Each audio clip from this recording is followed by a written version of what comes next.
Vidas negras importam. Diamante Negro, Júlia Cristina Costa. Dedicado a Geisa Ramos. Os seus olhos perderam a cor. Passam-me apenas dor. A sua alegria superficial demonstra o quanto está fragilizada. Negra, você não está sozinha. A vida nos fortalece enquanto não nos tornamos rainha. Dói ver que o racismo e todas as opressões vêm em forma de cinismos. As vozes que dizem que não é para ti, sei que não te fazem rir. Sorrir se torna mais difícil, praticamente impossível. Enegrecer é como lapidar um diamante. Somos lapidados constantemente.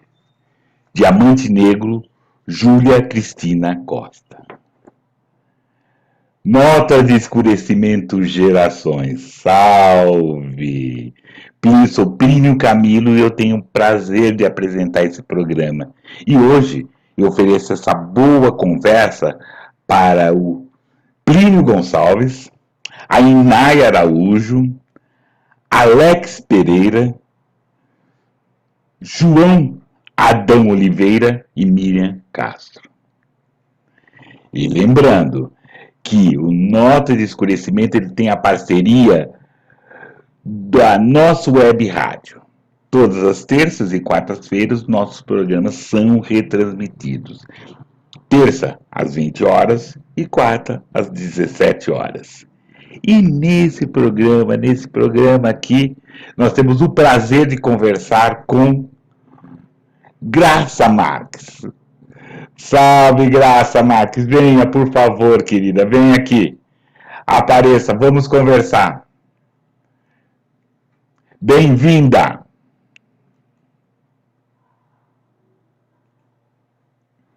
Bem-vinda aqui. Olá, bem-vinda, querida. Muito obrigado pela sua gentileza.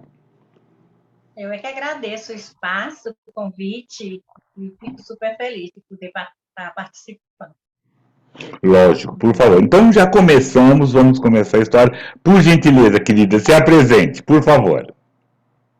Como você já falou, eu sou Graça Marques, eu estou em Fortaleza, mas eu sou da cidade de Sobral, cidade do compositor e cantor Belchior, mas também cidade do Rio das Pedrinhas, que era onde nossas mães nos levavam quando éramos pequenos, enquanto elas lavavam as roupas, nós fazíamos aquelas brincadeiras e aqueles banhos livres no rio. E aquele tapete de roupas coloridas, né, que elas colocavam para coarar, para secar. Então, isso é uma coisa que ficou assim muito na memória. Vim muito pequena de Sobral, mas essa fotografia ela é sempre muito presente. Até porque o rio foi se estreitando, as margens foram se encontrando, e, infelizmente, as margens foram crescendo favelas, e o rio foi ficando muito pequeno, um filetezinho de nada. Mas a gente tem em nós, eu tenho em mim muito presente, essa presença daqueles banhos e daquele movimento das mulheres lavando e quarando as roupas. E Sobral também é uma terra de uma mulher anônima chamada Maria Massunina. Essa é uma mulher que eu conheci, ela já velha, uma preta velha, mas tinha o café mais forte daquele local. O café dela ficou referência. Quando você quer falar de um café bom, você diz assim, esse café tá bom, tá igual o café da Massunina. Passaram-se as gerações e esse sabor e esse cheiro do café da Massunina ficaram em mim. Venho para Fortaleza, ainda menina, muito pequena, e é aqui na cidade, na capital, que eu vou vivendo as maiores experiências, né? As minhas primeiras escrevivências é aqui que vão sendo construídas. E como diz... Oi? Não. Imagina, pode continuar. Eu fiquei muito contente nessa questão da sua história. Por favor, continue. Pois é, venho muito menina para cá e começo sem ter consciência, mas eu começo a escrever muito cedo. Ler foi uma coisa que veio mais... eu já era, mesmo na idade de 7 anos, mesmo quando vou para a escola, é que a leitura se apresenta, mas escrever sempre foi presente, porque aquela história do rabiscar mesmo, e aquilo ali, você não sabia que estava escrevendo, você ainda não tinha domínio, mas você sentia um prazer, é como se fosse uma extensão sua. Eu acho que toda criança passa por isso, a gente só vai ter percepção disso depois. A gente ainda não tem o domínio da leitura e da escrita, mas a gente já vai fazendo os nossos registros no mundo. E isso eu sempre gostei muito de rabiscar, de escrevinhar. E quando eu começo a ser alfabetizada, aí eu vou já me deparar sem ter consciência política, é claro que é só uma menina, mas o que é uma menina negra na sala de aula? E a gente fica muito excluída, muito isolada. Então, eu já começo a aprender a ler, aquela leitura de alfabetização, mas eu vou sentindo que eu não tenho amigos, a professora nunca me solicita, sou sempre a última, lá pelo final das filas. E como eu sempre fui muito tímida, eu fui passando pelas salas de aula. Não fui sendo vista, não fui me percebendo, nem era percebida. Então, eu comecei a fazer um artifício, que foi escrever cartas. Eu criei amigos imaginários, já que eu não tinha coleguinhas, então eu comecei a fazer cartas. Então, eu inventava um amigo ou uma amiga e escrevia cartas para ela, né? Todo um fundo fictício, era fictício o amigo, era fictício o assunto, e assim eu fui escrevendo cartas. Teve até problemas, assim, quando já estava maiorzinha, terceiro ano, porque as pessoas pensavam que eu tinha um namoradinho, porque encontraram uma carta minha nas minhas coisas, e não existia aquela criança, não existia o outro menino. Era a forma de eu me manifestar no mundo, né? Então, assim, a princípio eu já gostei muito de escrever. Ler, a leitura mesmo veio muito depois, assim, na nossa realidade de família pobre, família negra, família da periferia. A gente não tinha muito contato com livros. Acho que a gente estudava ainda, eram cartilhas, essas coisas, então a gente ficava até na escola, não ia. Depois foram chegando algumas revistas de algumas tias que trabalhavam em casas, eram domésticas, e algumas revistas vencidas foram chegando na nossa casa. Então, sim, foi o primeiro contato assim, de escrita, de leitura. Mas aí a gente foi se desafiando e foi vivendo e foi criando as nossas histórias. A minha irmã disse que eu mentia, que era uma beleza. Quando eu fui crescendo, que aí já eram adolescentes, eu inventava muita história com nossos coleguinhas, quando a gente sentava assim aí já era contação de história, né? Coisa mais de oralidade também. E aí a gente juntava, eu mentia muito para os meninos, mentia sobre o que nós não tínhamos, né? Sobre objetos que nós não tínhamos, como era a nossa casa. Então, a gente foi mentindo. E depois, mais adiante, eu fui vendo o que seriam essas mentiras também. Era um pouco a negação da nossa realidade, da nossa situação de pobreza e tudo. Então, a gente ia inventando essas coisas para tornar um pouco a vida mais alegre. Então, foi assim, o começo meu de contato com a escrita foi assim. Primeiramente, foi a partir foi escrever. Primeiro eu escrevi, depois que eu fui ler. E depois elas foram se equiparando, ler e escrever. Mas sempre um grande desafio, porque a leitura não foi fácil. Chegar, os primeiros livros que foram chegando nas nossas casas, foi muito difícil. Querida, eu pedi uma licença, assim, quero sua história, mas eu queria, assim, que é interessante você tá vindo, tá trazendo essa história negra, de uma negra do Ceará, né, de Fortaleza, de Sobral, de todos esses lugares, que é sua, que também é muitas, de montão de outras negras e negros que também têm essa história disso tudo.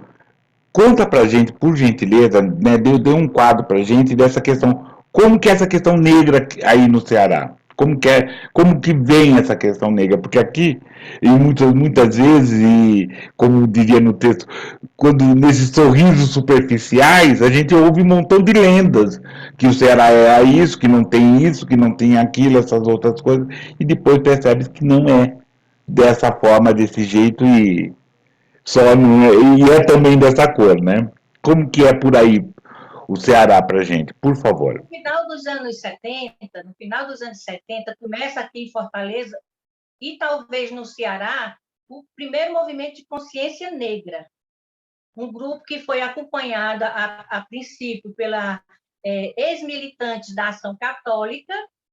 Então, eles acompanhavam umas famílias que nós tínhamos, assim, por sorte, foi também no bairro que eu morava, que era um dos bairros que tinha o ID mais baixo, o IDH mais baixo, era um desses bairros que a gente morava, e era chamado Jardim Iracema. Hoje ainda tem esse bairro, e esse movimento se transformou no Grande Maracatu, que tem hoje lá, a turma que começou a organizar. Então, o movimento de consciência negra era chamado Consciência Negra, e aí a gente começou com roda de conversas, reuniões, debates, movimentos culturais, mas era um movimento muito pequeno e que não tinha o reconhecimento do movimento social na época. Não tinha. Então, foi uma coisa que foi construindo, foi se fortalecendo e hoje tem o respeito. Porque nesse período, os movimentos sociais começavam a ser fortes, o movimento de redemocratização aqui, o movimento contra a caristia era um movimento muito forte aqui em Fortaleza. Então, esses movimentos tinham um certo domínio na relação dos movimentos sociais, e o movimento negro como fosse um movimento secundário.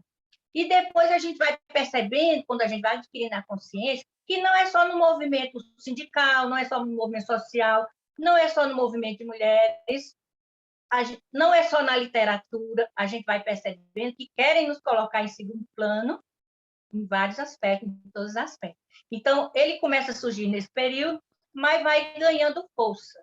E hoje nós temos vários movimentos, nós temos um movimento cultural muito forte, os saraus na periferia também é muito, muito forte, muito presente, e trabalha uma geração de jovens muito consciente, muito organizada. Então, assim, é um movimento muito, realmente, que sofre ainda, tem muitas dificuldades, mas que hoje não se pode negar que nem tem negros e que não tem movimento negro no estado do Ceará. Então, é um pouco assim, no geral. Hoje nós temos uma força muito grande. Esse movimento que aconteceu no final dos anos 70 se transformou em Maracatu, Nação Iracema, que é um movimento de cultura. Eles não é só mais o Maracatu, mas eles têm todo um trabalho social com a juventude, e é uma proporção muito maior, esse movimento. E graças a uma mulher, precisa se dizer, chamada Lúcia Simão, que é uma família que eles... Era uma família de duas irmãs, um irmão e uma mãe. A gente já conheceu ela bem velhinha, bem franzina, mas pensa uma mulher de uma fortaleza, porque o que essa mulher carregou e enfrentou, e depois criou duas filhas e um filho, para enfrentar todo o racismo naquela época ainda, dos anos 70, comecinho dos anos 80, precisa ter muita fortaleza e muita ancestralidade dentro dela para ir passando. E isso foi passando para nós também. Na época a gente era muito jovens, e aí a gente foi tendo contato com o movimento negro, mas particularmente a gente estava muito, como é que eu diria, influenciada pelo movimento operário, porque eu trabalhava numa fábrica de confecção, depois eu fui trabalhar no comércio, e as demandas da época, que eram mais sofridas e continuam sendo por nós, mas na época nós não tínhamos essa compreensão. A gente via o movimento operário como um todo. Todos os trabalhadores sofriam e precisavam ser enfrentados. Então, né, nessa época, eu me dediquei mais ao movimento operário, a gente começou a pensar oposições, ainda estava no processo de democratização, de abertura. Então, a gente ainda era, não tínhamos que tomar ainda os sindicatos, era uma luta ainda para tomar os sindicatos, dos interventores. E, nessa época, eu me distanciei do movimento negro, primeiro porque eu não tinha ainda essa compreensão que eu tenho hoje. Na época, a minha construção, a minha captura que eu tinha do movimento é que ele era o movimento operário como um todo, era coisa unida, unificada, e que as nossas questões eram todas iguais. E depois eu vou percebendo que não. Eu tenho 3 fases assim na minha história política, né? Porque eu vou me percebendo primeiro como uma mulher de classe trabalhadora, depois eu vou me percebendo como mulher de classe trabalhadora, como classe trabalhadora, depois como mulher da classe trabalhadora e depois como mulher negra da classe trabalhadora.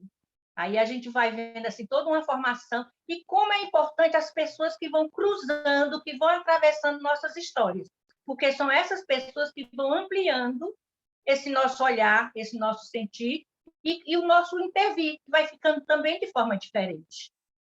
Por exemplo, até o meu primeiro livro, eu abordava muito a questão de classe. No meu segundo livro, eu já fui colocando a questão de gênero e fui abordando um pouco a questão racial. Mas hoje eu estou completamente já envolvida com essas relações mesmo de enfrentamento ao racismo, das nossas condições, da minha condição enquanto mulher negra. Então, a minha literatura agora ela está muito tomada por essas questões, mas houve toda uma formação, houve todo um período que foram muito importantes eu viver e descobrir. E assim é que eu me encontro agora. Como você disse que não tem uma ordem, eu vou dizendo assim, o meu primeiro livro, ele nasce, olha aí, eu gostei de escrever na infância, aí houve todo fui interrompida por um processo das condições mesmo, assim, a nossa criatividade, ela isso é muito comum nas escolas, no lugar de incentivar a nossa criatividade, ela começa como é que eu diria? No lugar de incentivar, ela vai tolhendo a criatividade dos alunos e das alunas. E se, no princípio do seu ensino primário e médio, meu ensino médio ainda era, os nossos diretores ainda eram interventores. No nosso caso, a maioria deles eram militares, que eram os diretores das nossas escolas. Então, a nossa criatividade foi ficando em segundo plano. E como eu fui me envolvendo na fábrica e no comércio, o movimento operário foi tomando um pouco a dianteira. Mas depois, com a consciência política de classe, de gênero, e aí você vai se descobrindo essa mulher preta que você é, e que você tem depois que você se descobre, aí você não fica mais vestida, você fica nua para o mundo, fica nua para as outras, porque como você se descobriu, você quer que as outras também se descubram, que os outros também se descubram. E é assim que eu percebo a literatura negra brasileira. Tem muita gente que diz assim, mas vocês só falam na literatura de vocês, só falam de problemas, só falam de dores, só falam de coisas ruins. Aí é um olhar seco e uma língua, que eu diria, cruel, quando faz esses comentários.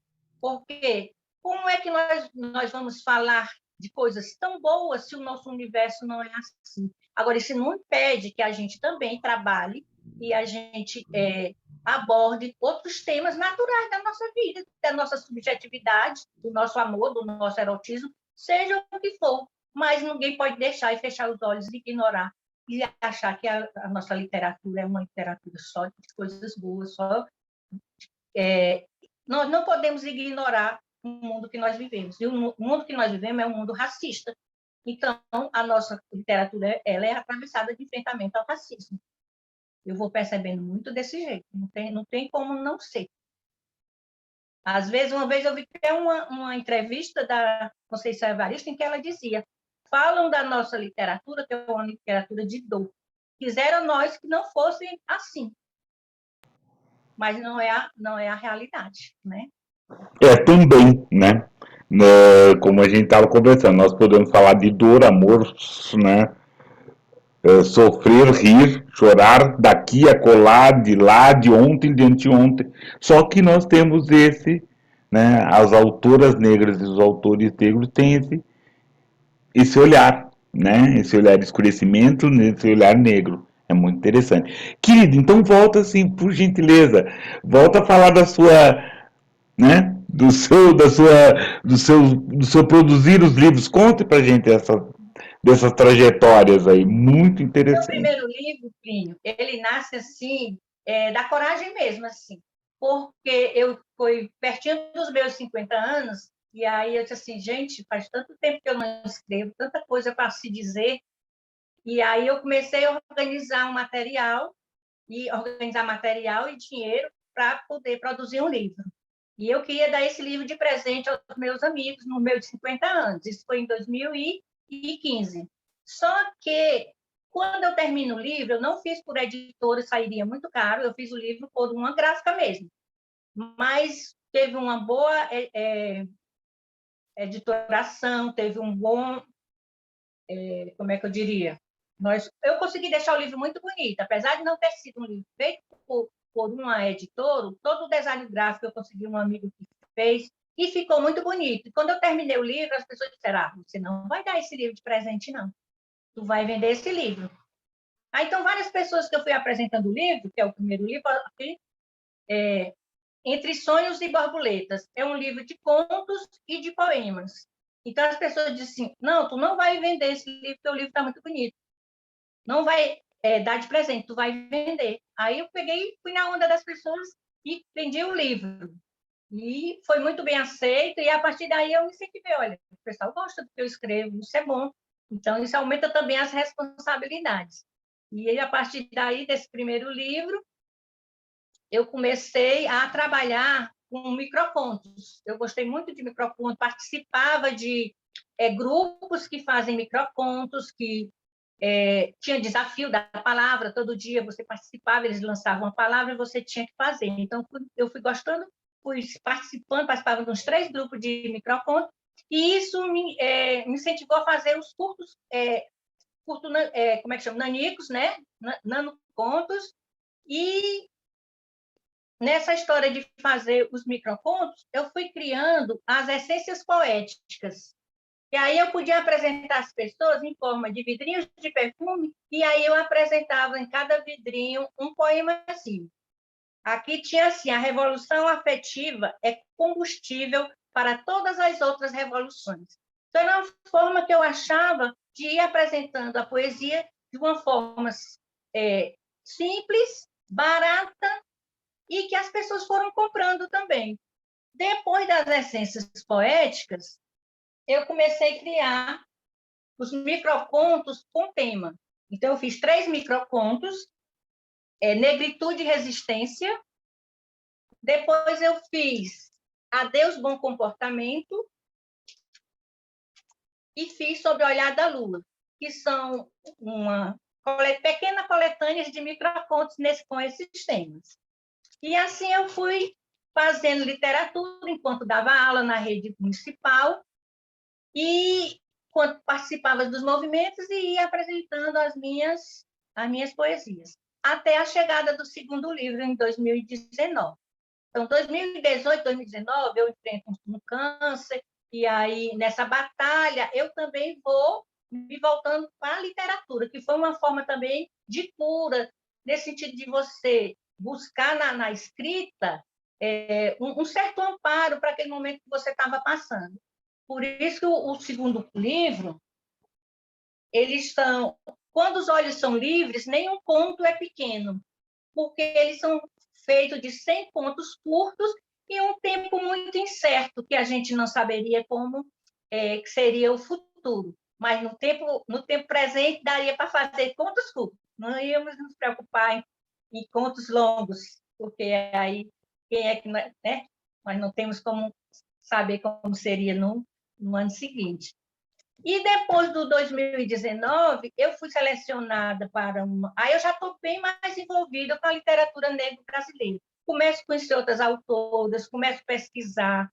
Aí eu encontro a página da Elisandra Souza, Literatura Negra Feminina. Aí, ali foi assim, um encontro meu com a água, com os oceanos. Não digo nem foi com a água, foi com o oceano inteiro.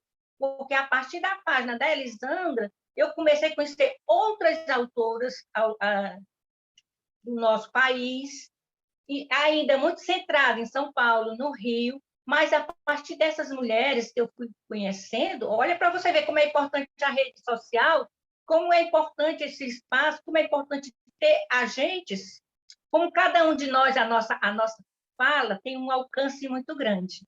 Porque a página, né, na rede social, mas eu aqui em Fortaleza, vou passando e encontro a página da Elisandra. Então, a partir daí, muda mais ainda. Há um amadurecimento, na minha visão, de literatura negra brasileira, e também amplia politicamente cada vez mais o meu olhar desse universo de enfrentamento do racismo.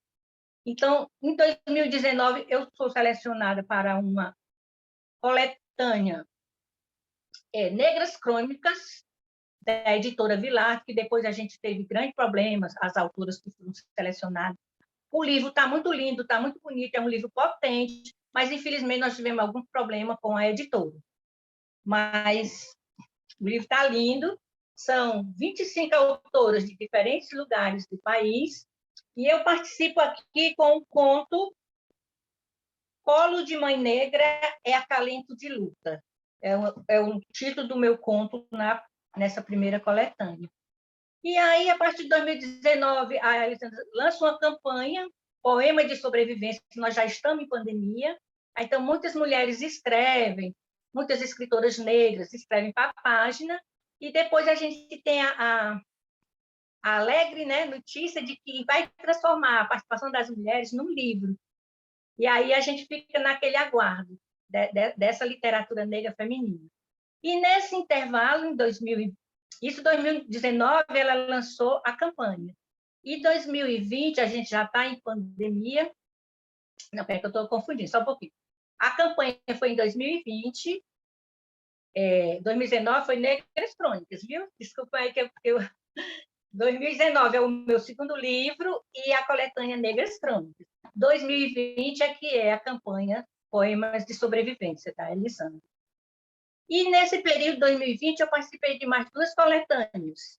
Eu participei em Mulherio das Letras, Portugal, com um conto que, se você quiser permitir, eu leio aqui, É Preciso Ter Fome para Sobreviver. Esse conto é o primeiro conto que eu faço depois dessa identidade maior com a literatura negra feminina. É preciso ter fome para sobreviver. Nas ruas desertas da minha casa, ocupo a cozinha para sobreviver. Aprendi com minha avó. Não tenho seu fogão de lenha, suas panelas de barro e colher de pau, e muito menos seus segredos e temperos. Carrego comigo seus ensinamentos de fome nos olhos e alma acesa que não aceita se aprisionar. Desconfio que o livro de receita da vovó seja a herança de Dandara, Maria Felipa e tantas guerreiras que alimentaram a resistência do povo negro. Vovó usava poucos ingredientes. Nas suas receitas eram fartas em segredos. Mesmo quando o caldo era ralo, revelava sabor de não desista.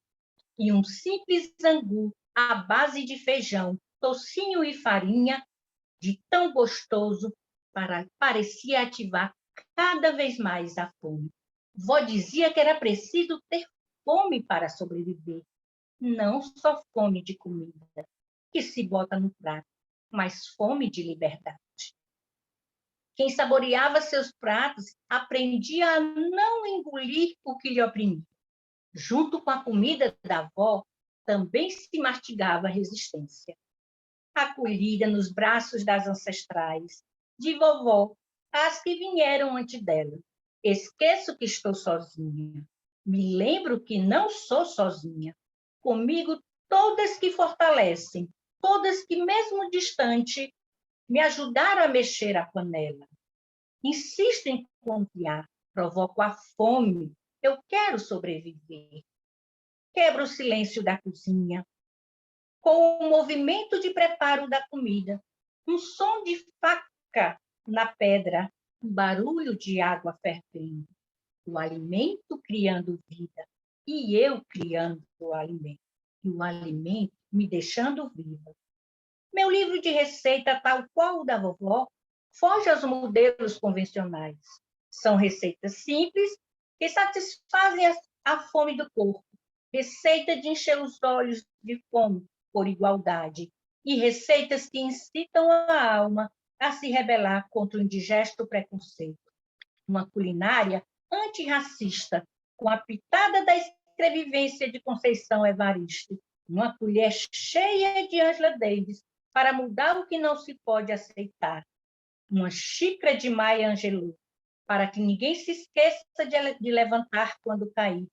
Uma colher de chá de Elza Soares, para ensinar o medo a ter medo de nós. E 5 ml de todas que conspiram liberdade. Enquanto o tempo lá fora ameaçar a vida, fico aqui dentro alimentando a fome dos meus olhos. Será uma estadia provisória. Ancestralidade se dá em travessia. tempo de maturar, tempo de abrir janelas para aromas de culinárias, para que se misturem aos ventos e penetrem as veias do que tem a mesma fome. Corpos, olhos e almas sentem fome de forma diferente. No entanto, todos definham se não comerem a substância dos seus desejos. Minha avó nunca falou sobre, mas suas panelas ofereceram muito mais do que se via.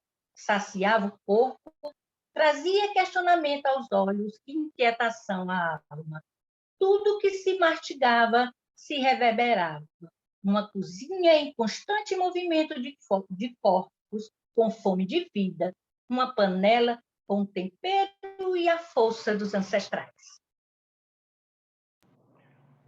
Esse é o ponto. É preciso ter fome para sobreviver. Com É uma coisa assim certeza. contraditória, porque a gente tem que lutar contra a fome e, ao mesmo tempo, a gente tem que ter essa fome, essa sede, que é para a gente poder ter a vontade, aquele gás para ir transformando. Então, Com certeza, é preciso, não dá para, né? Uma outra imagem que me vê é assim, é preciso se levantar para você poder andar, é preciso se desacomodar, né, para você poder fazer girar, né? A luta não está no exatamente. fim, a luta não está no fim. Continue, Graça, continue contando sua trajetória. Aí você tem esse momento, esse momento de olhar para essa literatura negro-brasileira e fez essa produção Mulherio em Portugal, que veio depois. Isso. Aí, nesse período, aqui no Ceará, eu participei de uma coletânea organizada pela escritora Rosa Morena, que é chamado Cenas para Escrever Teus Olhos. Aqui foi uma participação com 18 escritores cearenses.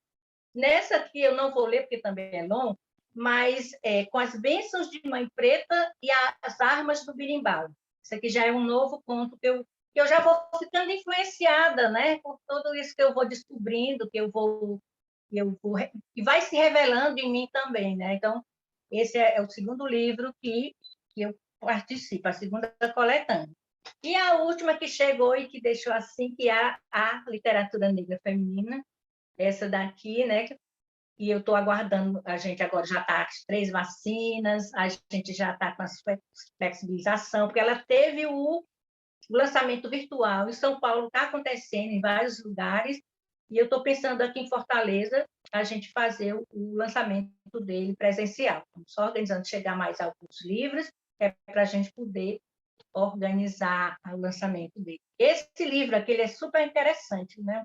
Talvez você já tenha conhecido por alguma das autoras aqui, porque a Elisângela está fazendo ele sair por todos os lugares possíveis, né? E ele é muito interessante, não só porque ele reúne escritoras de diferentes locais, de lugares, mas também porque ele traz algo muito novo, que é a linha histórica das escritoras, né? Das escritoras negras, que começa desde Maria Firmina dos Reis, ele vai fazer toda uma,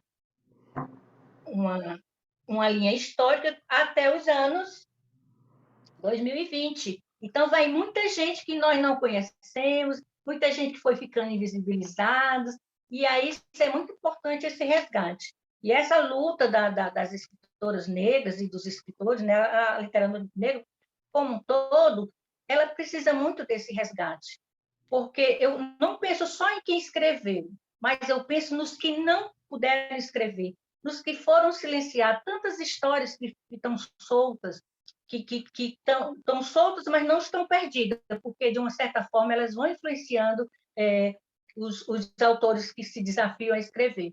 Mas a gente não pode negar que muito escritor foi calado ao longo da história, não tiveram essa oportunidade de trazer os seus pensamentos para o papel, não trouxeram os seus pensamentos para as rodas de conversa.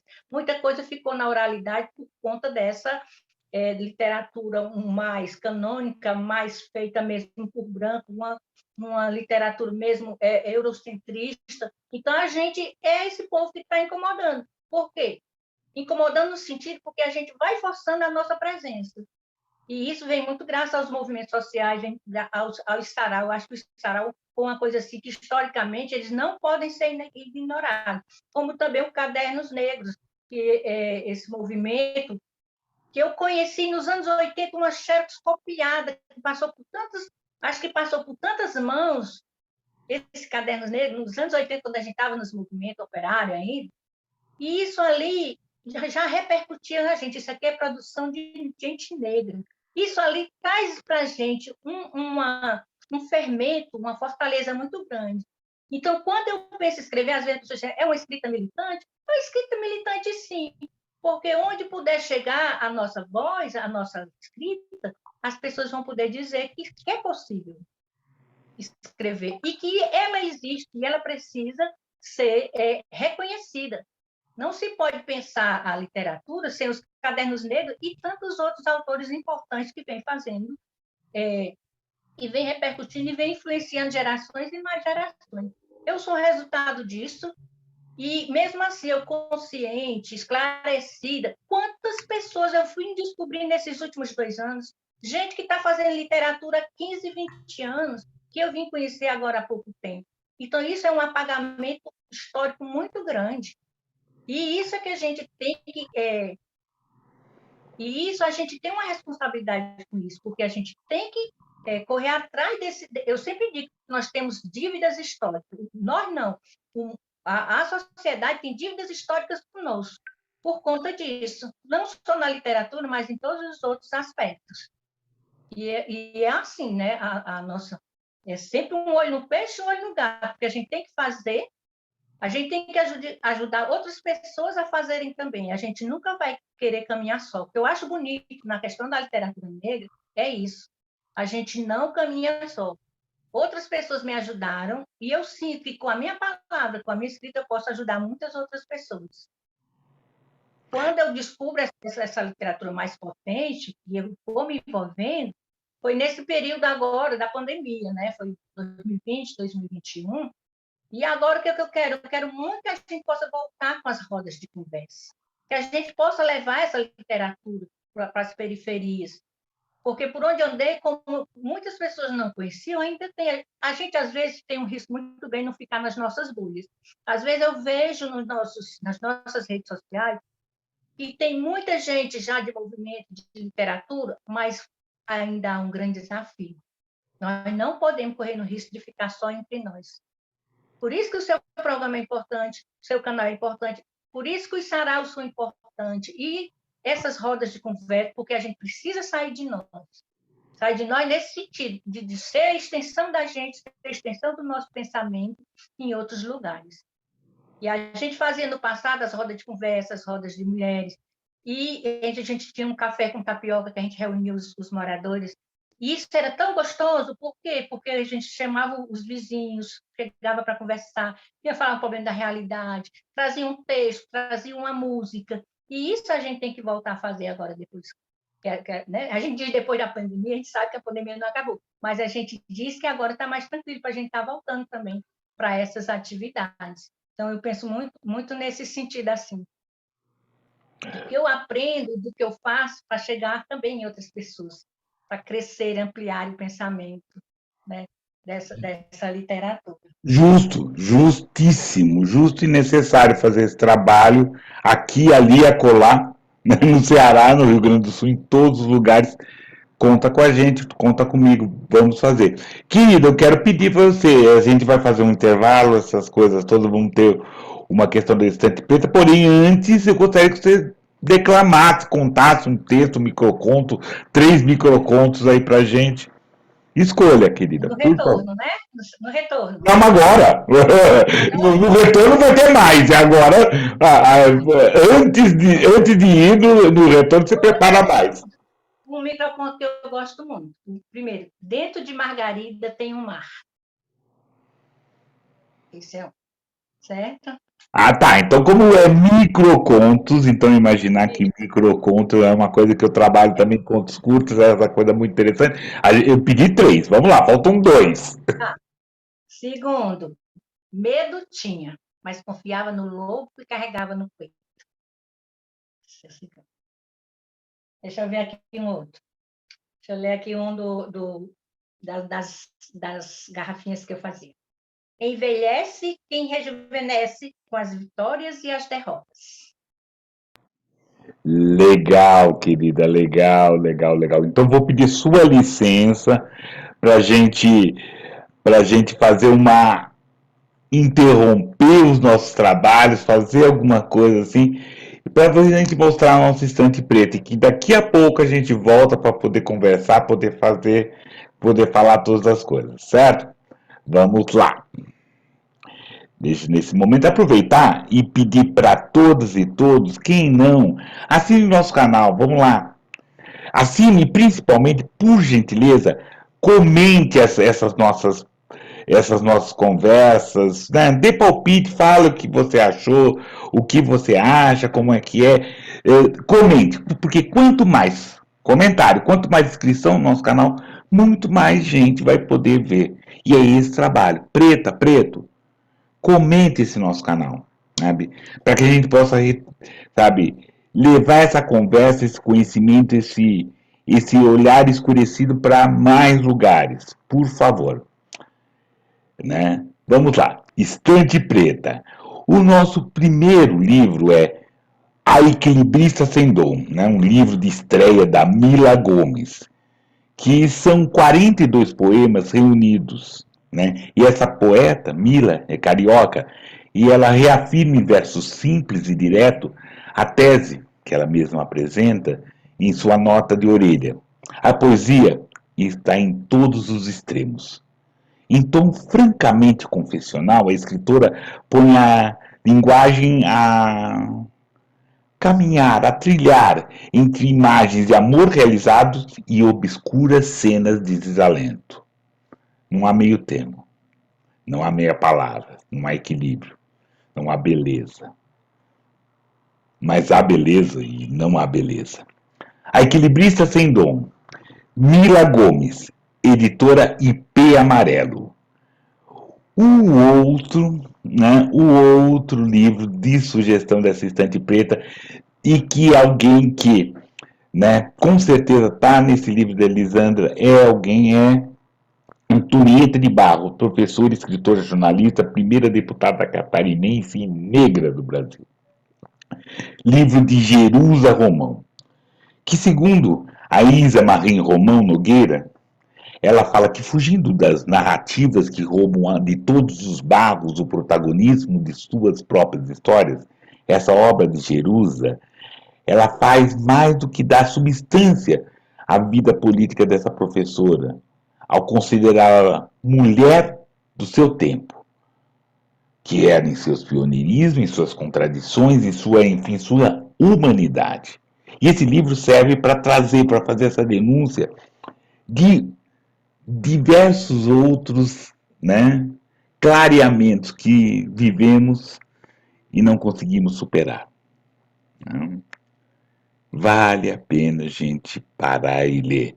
Antonieta de Barros, professora, escritora, jornalista, primeira deputada catarinense e negra do Brasil. De Jerusa Romão, Cais, editora. E, por fim, nessa rodada, playlist poema de Luciano Felizardo. Ah, Maria Andreasa, na minha pesquisa, ela avisa que quando ouvir essa playlist, talvez você se sinta acolhido, de alguma forma. Talvez você pare e reflita um pouco. Talvez você fique triste, ou talvez você fique feliz. Emoções são constantes demais. Ela escreve essas coisas que não saíram da boca dessa prefaciadora, dessa crítica, com facilidade, saíram gaguejando. É assim que esses mostrinhos se expressam. E ela fala para o final: e se você sentir qualquer coisa lendo esse livro, sinta-se em casa. Abra o reprodutor de música, pegue um café e sinta-se que precisa sentir, sem receio. Playlist Poema, de Luciano Felizardo, também da editora IP Amarelo. E é isso, nós estamos aqui nessas estante preta. E aí estamos chamando você, Graça. Vem aqui, Graça, por favor. Apareça. Por favor, continue falando, querida.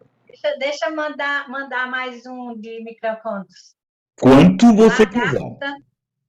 Lagarta rebolava mesmo. Sabia do seu fogo, sabia das suas asas. Ótimo, ótimo, ótimo.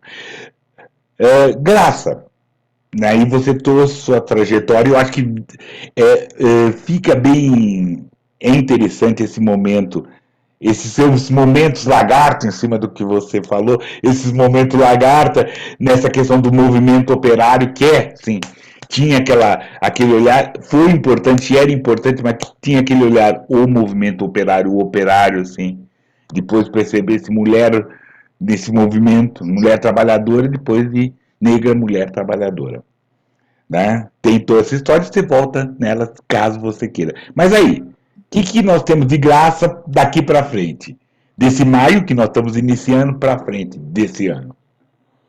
Pois é, a gente pretendo retomar com as rodas de conversa, e tem um projeto que se chama Vivências Literárias, que é um trabalho que eu vou fazendo com os pais das escolas públicas, né, os pais e as mães das escolas públicas, onde a gente vai levando um texto, um poeta, um escritor, e a gente trabalha essa relação. Por que eu escolhi os pais? Porque, de uma certa forma, os alunos já estão no universo da escola, eles já estão em contato com a literatura, com os livros.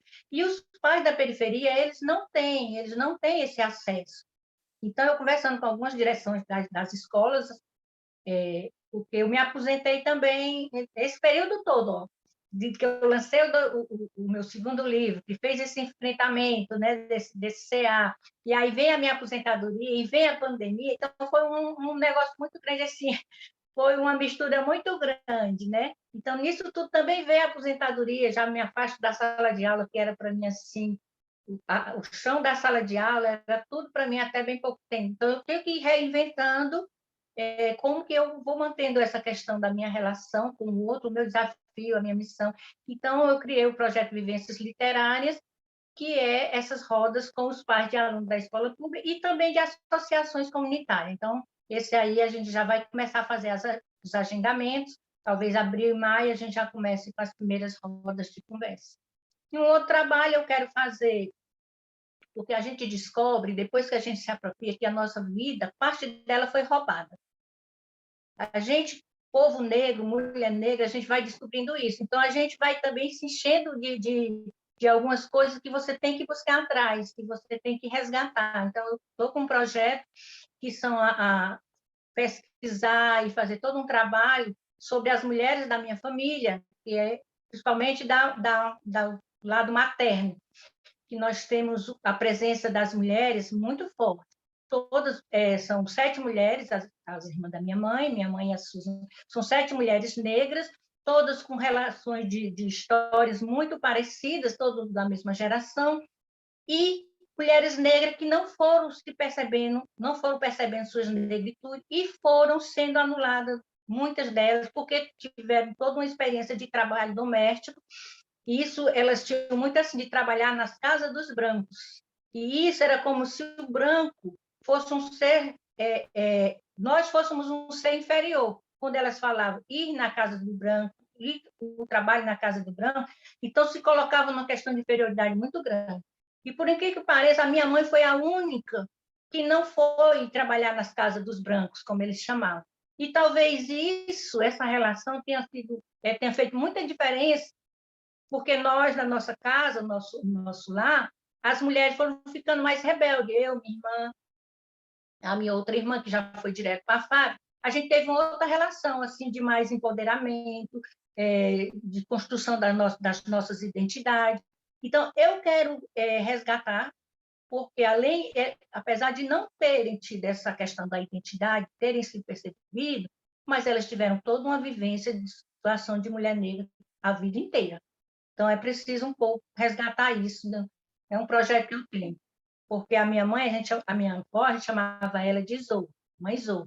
Então, ela era uma mulher muito forte, então, bem assim, uma relação muito, muito de poder.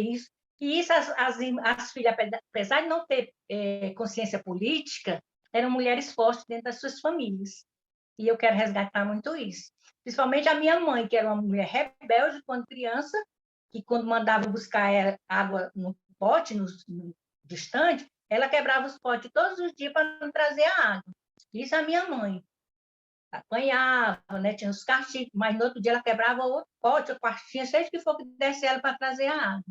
E essa rebeldia da minha mãe, ela vai perdendo, ao longo vai crescendo, né? Então, inclusive, eu tenho, gosto de dizer que a minha mãe, a gente aprendeu com ela através dos silêncios. Então, ela foi uma pessoa que foram silenciando ao longo da história. Esses dias eu estava até dizendo que eu sou filha de 2 escritores. Meu pai escrevia diários e oráculos. Ele tinha cadernos e cadernos contando sobre o dia, sobre o que aconteceu de importante na família, nos filhos, nos amigos, e sobre o santo do dia. Ele sempre escrevia quem era o santo do dia, de onde era a origem do santo do dia. E aí tinha cadernos e cadernos. Então, depois dessa história da literatura, eu falei assim, eu sou filha de 2 escritores e não sabia. Meu pai escrevia diários e oráculos, e minha mãe escrevia através dos silêncios.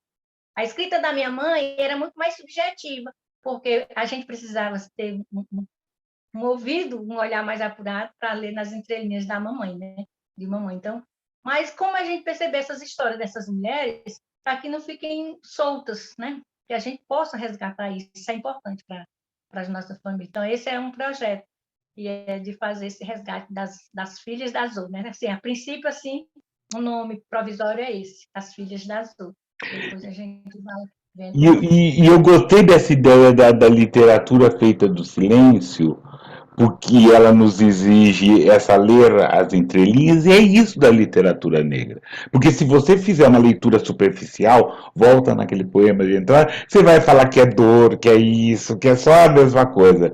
E é isso, você tem que ler as entrelinhas e ler o silêncio, ler as pausas, que aí você vai perceber que não se fala só de dor, se fala de pessoas, né? De grupos Exatamente.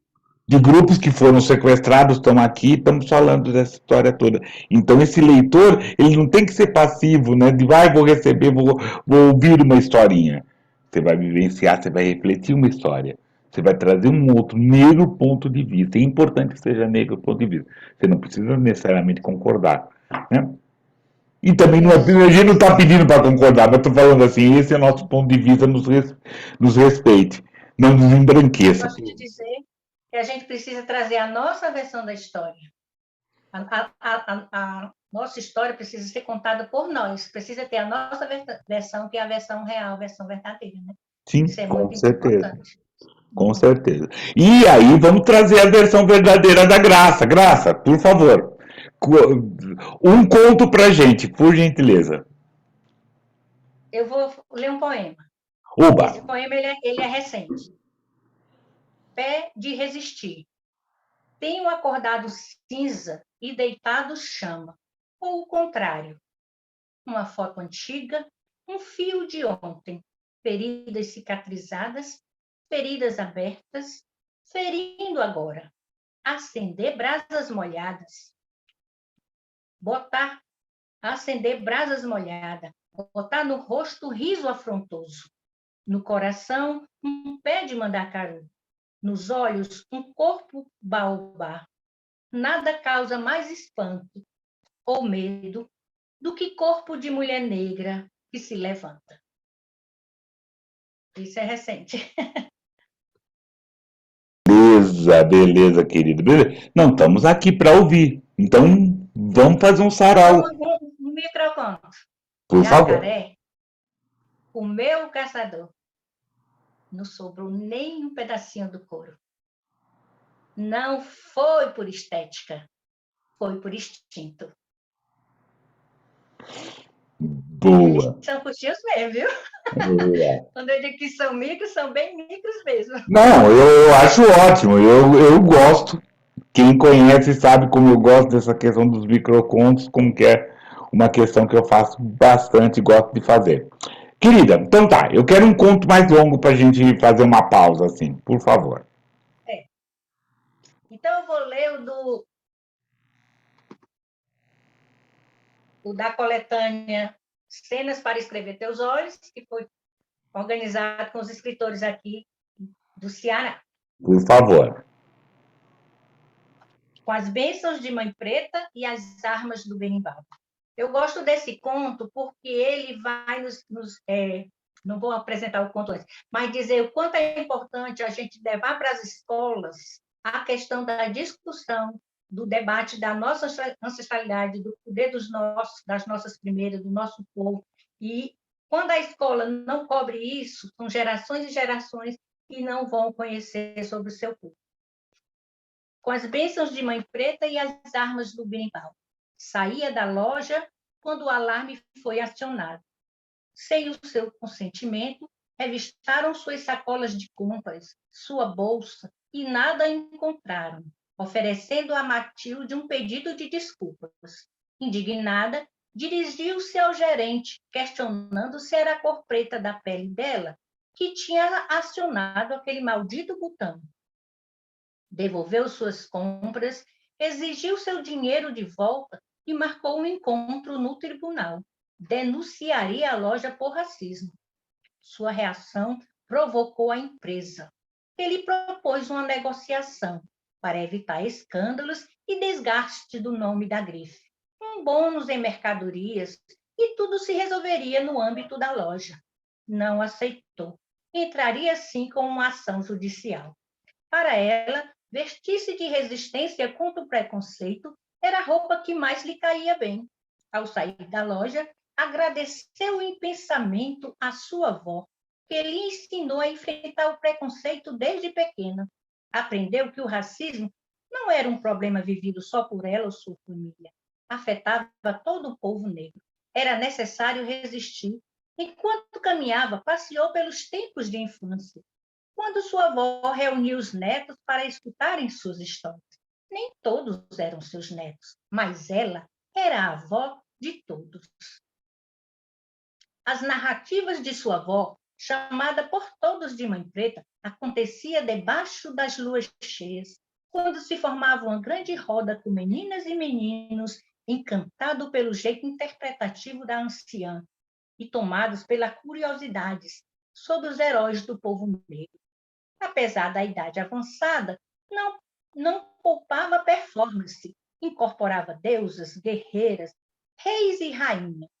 O terreiro da casa passava do silêncio atento para um grito eufórico, de acordo com o desejo da oradora. Das histórias contadas, a resistência negra era sempre protagonista. Nunca houve por parte do nosso povo submissão à opressão do homem branco e às leis injustas. Sempre houve luta, afirmava. Falava de um tempo livre, de um lugar para depois das grandes águas, uma África de liberdade.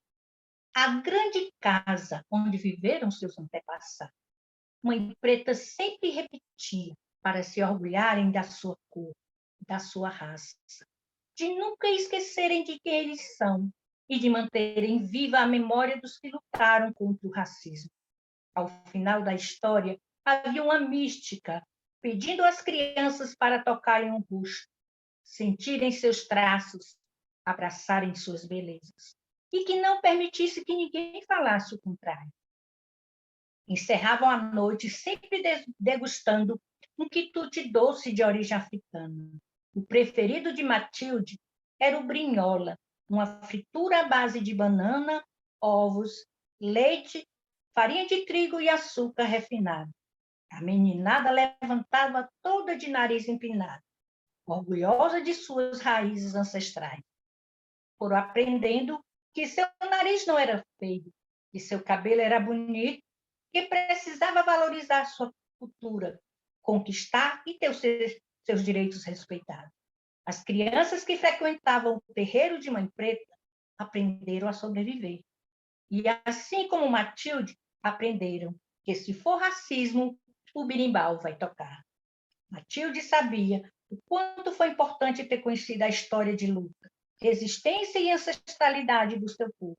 Ainda criança, por isso foi fundamental para atravessar os tempos de escuro, reivindicando o seu espaço e encorajando para as guerras diárias que tinha que enfrentar. Desde os comentários sobre o seu cabelo, participação em eventos culturais e conteúdos que negavam a história de luta do seu povo. Uma travessia dolorida, no entanto, Para cada guerra, inventou uma coragem. E foi sendo combustível. Achava-se uma das guerreiras das histórias de sua avó. Tinha consciência de que o episódio na loja, infelizmente uma prática costumeira em estabelecimentos comerciais, era mais uma guerra cotidiana, que pessoas negras estão sujeitas a passarem por conta do racismo. Um racismo estrutural que constrói e fortalece o estereótipo de que negros estão associados à marginalidade, desprezando a violência e o cerceamento de liberdade em tempo de escravização e a exclusão a partir da pseudo-aforria, quando os negros ficaram entregues à própria sorte e sem nenhum amparo social, carregando apenas o corpo numa carta atestando que eram livres. Matilde não deixa barato. Preconceito sofrido. Diferente da menina que enfrentava sozinha o corpo docente e os inimiguinhos da sala de aula, agora estava mais empoderada e reagia em coletivo. Enfrentava um inimigo maior, mais violento, velado ou explícito. O racismo presente na escola, em que estudaram, no episódio da loja, ameaçando sua vida todos os dias. Gostava de pensar que as irmãs e irmãs de lutas cresceram em algum terreiro ouvindo histórias de sua avó, e Matilde tinha certeza de que o terreiro de Mãe Preta continua solo fértil para infinitas gerações. Enquanto houver racismo, seja institucional, estrutural ou recreativo, sabe que Binimbau não vai parar de tocar. Evoca a força de seus ancestrais, porque ainda vai haver muitas loas de luta, até que, de fato, a vida negra importe. Seguiu em passos firmes, deixando o vento passear por Seguiu em passos firmes, deixando o vento passear por entre seu black pau, assumindo que, quanto sua mão esquerda brincava por entre as pontas dos colares de seus orixás. Matilde tinha pressa. Militância preta não descansava. Há sempre um corpo negro sendo ameaçado. Ela não está só. Ao seu lado, os antirracistas, a força de Mãe Preta e de todos que vieram antes dela. Matilde é colheita e é semente. Esse aqui. Legal. Um pouquinho grande. É Mas o eu gosto muito do final, onde diz Matilde é colheita e é semente. E é assim que a gente, cada um de nós. Eu sou um pouco colheita de todos os movimentos e as descobertas que eu estou sendo, e eu preciso ser semente, para que outras gerações também sejam, né, se descubram e assumam essa luta. Com certeza, né? Nós somos corpo da lança e também somos ponta da lança. Né? Temos os nossos Exus e somos Exus de um montão de gente. Beleza. Então, aproveitar agora, pedir licença para a gente conversar sobre o nosso próximo encontro. Lembrar que nós estamos em maio. Então, no nosso próximo encontro, no dia 13 de maio, nós também vamos ter, estamos lá no Ceará, vamos agora para o Sul, vamos ter Edenice Fraga, dia 13 de maio, né, às 20 horas aqui nesse canal. É um episódio gravado, então é lembrar de vocês ficarem atentos, fazerem os comentários. Faça um comentário dessa nossa conversa, assim, é importante fazer esses comentários, porque quanto mais comentários tem, mais a possibilidade de YouTube. Vamos fazer todas as coisas possíveis, né? Para que essa conversa com a Graça seja multiplicada. E lembrar, chama a Graça para conversar, chama o Plínio para conversar, nos chama, assistam Nota de Escurecimento. Certo? E é isso, Graça. Quero agradecer a sua gentileza, a sua, a sua disposição da gente poder conversar, de você poder falar essa rica história. E uma outra sugestão, eu gostei das filhas, né, o título da filha da sua avó, mas aquela negra do movimento social dos anos 70 também é uma fonte de grandes histórias, né? Fazer essas Eu tenho histórias. um conto para ela. Eu tenho um conto para ela que eu fiz no ano passado, no Novembro Negro. Eu fiz um conto em homenagem a ela. Tá na mão ou não? Oi? Tá na mão para você ler? Não, eu não tenho ele aqui. Eu não tenho. Então, assim, Eu não tenho. vamos perseguir a Graça para ouvir esse conto que ela fez para o Novembro Negro do ano passado, por favor. Graça, quero agradecer, muito obrigado a sua gentileza, muito obrigado a sua gentileza de você estar aí, estar conversando com a gente, estar falando, estar se dispondo, né? Esse episódio é gravado e a gente tá publicando agora em maio. Graça. Eu é que agradeço demais, porque eu acho super importante, super necessário, como eu já falei. E é essa questão que você falava, né, de ser a lança, porque a gente está nesse trabalho assim, né, nessa constância aí. Primeiro, não tem mais como ir para trás, né? A gente vai ter que ir caminhando. É que nem um poema que eu fiz, a gente é o pé e é o caminho. Então, a gente não tem como fugir disso, não. Então, temos... Aí eu gostaria de encerrar com um poeminha do meu segundo livro. Por favor. Ele é um pouco que ninguém acalmasse a língua. Essa ficou tempo demais comportada, enquanto a privaram do direito de rasgar o verbo que a reprimia. As palavras sairiam, sim, sairiam feito navalhas no rosto de candura, que já não engana mais. Botava para fora as palavras entaladas, desde que a enlataram, fingindo proteção. Sua língua, agora bendita, lambia as próprias costelas. Legal, querida, legal, legal. E é isso, né? Graça, muito obrigado, querida. Eu que agradeço. Um grande abraço e sucesso com o seu canal, nosso canal, porque onde tem uma voz negra, tem a voz de um quilombo inteiro, né? Muito obrigado, né? Nosso canal. Nosso canal. Estamos em contato. Quando puder divulgar alguma coisa, onde eu puder, chama. Conta com a gente, conta comigo, por favor. E agradeço a gentileza, a paciência de todos e todas nesse mar que a gente está iniciando. Bora lá. Plínio, me dá só uma licencinha, por favor, porque hoje é aniversário de nascimento da Maya Angelou. Eu queria só um versinho para a gente concluir, por favor, se for possível. Lógico, é só lembrar assim, hoje maio ou hoje abril, onde nós estamos gravando? Ah, em abril, desculpa. Então, Em foi abril. aniversário dela Pronto. e esse episódio é gravado no Nada Se Esconde, por favor. Porque dia 4 de abril foi dia de nascimento, aniversário de nascimento de Maya Angelou. E ela nos deixa uma frase, né, que foi dita para a filha dela. Continue deixando o humor aliviar o fardo de um coração sensível numa sociedade conhecida pela crueldade, para que você deixe todos à sua volta ouvir a grandeza dos ancestrais através do seu livro.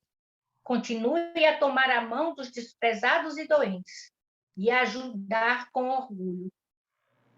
Continue a andar com orgulho na rua. Alguém pode vê-la e criar coragem de fazer o mesmo. Eu achei isso assim fundamental, fantástico, né? Isso nos traz uma responsabilidade muito grande. Com certeza. Mas E uma é isso. alegria da gente não estar sozinho nesse quilombo, não caminhando sozinho. Legal, obrigado. Agradeço a todas e todos. Bora lá. Até. Um abraço. Tchau. Até.